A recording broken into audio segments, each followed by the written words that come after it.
இன்னைக்கான வீடியோ தாங்க வந்திருக்கு. வீடியோ வந்து சூப்பரா இருந்துச்சு அப்படின்னு தாங்க சொல்லணும். நம்ம ரகுராம வந்து ரொம்ப அவமானப்படுத்தி விட்டாங்க அப்படின்னு தாங்க சொல்லணும். நம்ம புவனேஸ்வரி வந்து கல்யாண வீட்ல வச்சு பயங்கரமா அவமானப்படுத்திட்டாங்க. ஆனா பார்த்தா நம்ம கதிரும், நம்ம ஜானகியும் வந்து புவனேஸ்வரிய வந்து பயங்கரமா வெளுத்து வாங்குற மாரி தான் காட்டுறாங்க. அதெல்லாம் பார்க்குறப்போ சேனல மட்டும் மறக்காம லைக் அண்ட் சப்ஸ்கிரைப் மட்டும் பண்ணிருங்க. ஃபர்ஸ்ட் எடுத்த உடனேயுமே வந்து அந்த கல்யாண ஃபங்ஷனுக்கு வந்து ஜானகி, ரகுராமு, தனம், கதிரு எல்லாருமே அந்த இடத்துக்கு வந்திருக்கிற மாரி தான் காட்டிக்கிட்டு இருக்காங்க. அதே கல்யாண ஃபங்ஷனுக்கு நம்ம இவங்க இருக்காங்கல்ல, புவனேஸ்வரி அவங்க அண்ணன் அவங்களையும் வர வச்சிருக்காங்க. அவங்க வந்து வெளியில வெயிட் பண்ணிக்கிட்டு இருக்காங்க. எப்படியாவது வந்து சந்தர்ப்பம் கிடைக்கும். அந்த நேரத்தில வந்து ரகுராம வந்து அவமானப்படுத்தி விட்டுறணும் அப்படின்னு சொல்லிட்டு புவனேஸ்வரி வந்து சொல்லிக்கிட்டு இருக்காங்க. உடனே அவங்க அண்ணன் வந்து கேட்குறாங்க, "என்னம்மா பண்ண போற?" அப்படிங்கிற மாரி சொன்னவுடனே, "அதான் அவ மக இருக்காள, அவள வச்சு எப்படியாவது வந்து ரகுராம வந்து அவமானப்படுத்தி விட்டுற வேண்டியதான்." அப்படின்னு சொல்லிட்டு அவங்க பேசிக்கிட்டு இருக்காங்க. அங்க பார்த்தா நம்ம ரகுராம், ஜானகி வந்து கல்யாணத்துக்கு வந்திருக்காங்க. கல்யாணத்தில வந்து அவங்க வந்து வாழ்த்துறாங்க. வாழ்த்திட்டு அந்த பொண்ணுக்கு வந்து ஒரு செயின் மாரி போடுறாங்க. செயின் எல்லாம் போட்டுட்டு அவங்கட்ட வந்து ஆசீர்வாதம்லாம் வாங்குறாங்க. மாப்பிள்ளை, பொண்ணெல்லாம் ஆசீர்வாதம் வாங்குறாங்க. ஆசீர்வாதம் வாங்கிட்டு அந்த இடத்துல சரி நாங்க கிளம்புறோம் அப்படின்னு சொல்லிட்டு, அவங்க அந்த இடத்துல கிளம்ப வந்துகிட்டு இருக்காங்க. அந்த நேரத்துல தான் நம்ம கார்த்தியோட அப்பா சொல்றாரு, "ஏம்மா அவன் வந்து கிளம்பிட்டான். இப்ப போனா தான் சரியா இருக்கும். சீக்கிரமா வா போவோம்." அப்படின்னு சொல்லிட்டு, அவங்க வந்து உள்ள என்ட்ரி ஆகுறாங்க. கரெக்ட்டா வந்து நம்ம ரகுராம், ஜானகி வந்து மண்டபத்துலேருந்து வெளியில போறாங்க. அதே நேரத்துல வந்து நம்ம புவனேஸ்வரி அவங்க அண்ணன் வந்து என்ட்ரி ஆகுறாங்க. என்ட்ரி ஆனவொன்னே, "என்ன ரகுராம், கல்யாணத்துக்கு வந்து பொண்ணு மாப்பிள்ளைய வாழ்த்திட்ட போலயே!" அப்படிங்கிற மாரி சொல்லிக்கிட்டு இருக்காங்க. அப்படியே அந்த இடத்துல நின்னுக்கிட்டே இருக்காங்க. எல்லாருமே இவங்க பேசுறத பார்த்துக்கிட்டு இருக்காங்க. கல்யாணத்துல வந்த எல்லாருமே வந்து இவங்கள தான் பார்க்குற மாரி காட்டுறாங்க.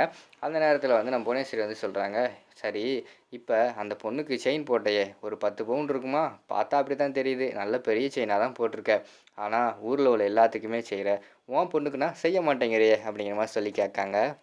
அந்த இடத்துல கதிர், தனம் 2 பேருமே இருக்காங்க. அவங்க வந்து முறைச்சு பார்க்க ஆரம்பிச்சுடுறாங்க. "என்ன ரகுராம், பதில் பேச மாட்டேங்கிற? ஊர்ல உள்ள எல்லாத்துக்கும் செஞ்சுட்டு, உன் பொண்ணுக்கு செய்யலைன்னா இதெல்லாம் நியாயமா? ஊர்ல உள்ள கல்யாணத்துக்கு எல்லாம் போற, அவங்க கிட்ட பேசுற, அவங்களுக்கு எல்லாமே செய்ற.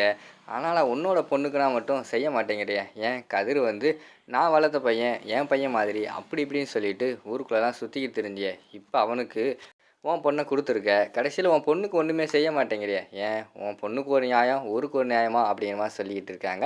உடனே கார்த்தியோட அப்பா சொல்றாரு, "ஏம்மா இது கூடயாம்மா தெர்ல? அவன் கடைசி வரைக்கும் அந்த சொத்த பூரா அவனே வச்சு ஆளன்னு நெனச்சுக்கிட்டு இருக்கான். அதான் என் பொண்ணு கூட செஞ்சு தர மாட்டேங்கான். சரியான பைத்தியமா இவன்." அப்படிங்கிற மாரி சொல்ல ஆரம்பிச்சுடுறாங்க. அந்த இடத்துல வந்து நம்ம கதிருக்கு வந்து கோவம் வந்துருது. "யோவ்! என்னய்யா பேசிக்கிட்டு இருக்க? எங்க மாமாவ பத்தி அப்படியெல்லாம் பேசிக்கிட்டு இருக்காத." அப்படின்னு சொல்லிட்டு அந்த இடத்துல வந்து எல்லாரும் முன்னாடியும் அடிக்க போற மாரி தான் காட்டுறாங்க. அப்போ வந்து அவர் வந்து சொல்றாரு, "ஏப்பா எதுக்குப்பா துள்ற? உனக்காக தான் பேசிக்கிட்டு இருக்கேன். பாத்தியா உங்க மாமா வந்து ஊர்க்காரங்களுக்கெல்லாம் வந்து செயின் எடுத்து போடுறாரு. அது செய்றாரு, இது செய்றாரு. பெத்த பிள்ள. ஆனா அவ பொண்ணு தனத்துக்கு ஒண்ணுமே செய்ய மாட்டேங்கிறாரே! அதத்தான் கேட்டுக்கிட்டு இருக்கேன்." அப்படிங்கிற மாரி சொல்லிக்கிட்டு இருக்காங்க. உடனே அந்த இடத்துல வந்து நம்ம தனம் வந்து சொல்றாங்க, "எங்க அப்பா எனக்கு என்ன செய்யணுமோ அத வந்து கரெக்ட்டா செய்வாரு. இங்க யாரும் தேவையில்லாம அதெல்லாம் பேசிக்கிட்டு இருக்காதீங்க." அப்படிங்கிற மாரி சொல்லிக்கிட்டு இருக்காங்க. உடனே வந்து இவங்களும் ஜானகியும் திட்ட ஆரம்பிச்சுடுறாங்க புவனேஸ்வரிய. "ஏய் புவனேஸ்வரி, வந்தோமா, கல்யாணத்துக்கு வந்தோமா, அங்க என்ன செய்யணுமோ அத மட்டும் செஞ்சுட்டு போ. தேவையில்லாம அவர்கிட்ட வம்பிழுத்து வாங்கி கட்டிக்கிட்டு இருக்காத." அப்படிங்கிற மாரி சொல்லிக்கிட்டு இருக்காங்க. உடனே அந்த இடத்துல நம்ம கார்த்தியோட அப்பா வந்து ரொம்ப வாய் பேச ஆரம்பிச்சுடுறாரு. உடனே கதிருக்கு வந்து பயங்கரமா கோவம் வந்துருது. "யோவ்! என்னய்யா ஓவரா பேசிக்கிட்டு இருக்க? உன்னோட வண்டவாளம் தண்டவாளம் தெரியாதா? நீயே வந்து பெத்த பையன வந்து ஒளிச்சு வச்சுக்கிட்டு ஜெயிலுக்கெல்லாம் போயிட்டு வந்துகிட்டு இருக்க. வாய வச்சுட்டு சும்மா இருயா. நீ என்னமோ உத்தம மாரி பேசிக்கிட்டு இருக்க. திருப்பி ஏதாவது பேசிக்கிட்டு இருந்தேன்னா, திருப்பி ஏதாவது சொல்லி உன்னை தூக்கி உள்ள தூக்கி வச்சிட போறாங்க. மூடிட்டு இருயா." அப்படின்னு சொல்லிட்டு கதிர் வந்து திட்டுற மாரி தான் காட்டிக்கிட்டு இருக்காங்க. அத சொன்னவுனையுமே அவர் அமைதியாயிடுறாரு. ஆனா இங்கிட்டு வந்து ஜானகிக்கு வந்து பயங்கரமான கோவம் வந்துருது. இந்த புவனேஸ்வரி வந்து இத்தன பேருக்கு முன்னாடி நம்ம ஹஸ்பண்ட வந்து அவமானப்படுத்திட்டாளே! அவள சும்மா விடக்கூடாது அப்படின்னு சொல்லிட்டு பல்ல கடிச்சுக்கிட்டே வந்து இருக்காங்க.